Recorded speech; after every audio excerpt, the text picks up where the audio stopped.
Yes, it's this way.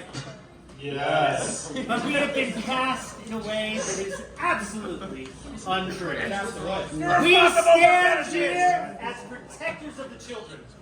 Those who have sat with Nickelodeon, roasted and slimed, and that these perverts, as they watched Nickelodeon, could not help themselves but turn it into a perversion and then take our trademark. The only reason we protect this trademark is for the children. Because we all of us have been influenced in a way with enjoy of real slime, proper slime. Not the slime where they sit there watching Alanis Morissette get slime, to touch themselves with some viscous material and then start a cult into their adulthood and ruin childhoods far and wide. Are you with the children or are you with these corporate perverts?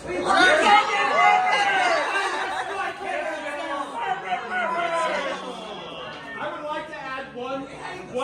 It is clear that slime infringes upon Nickelodeon's trademark. That is obvious to all of us. In egregious ways.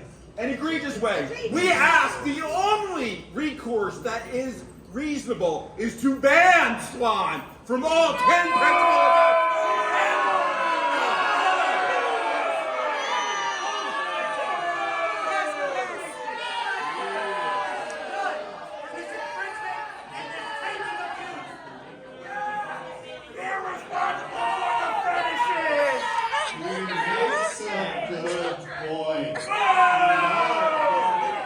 The question is, should slime be free for all? We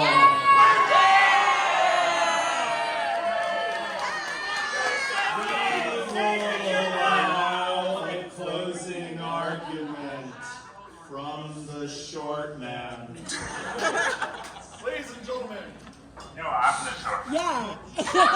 No! You are taller in stature.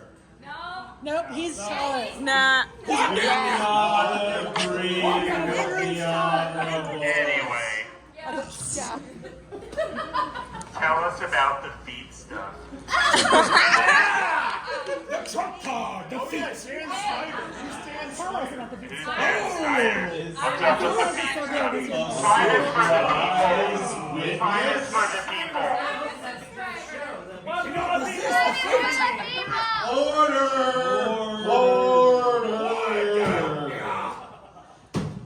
Is this a surprise witness? Uh-oh. Oh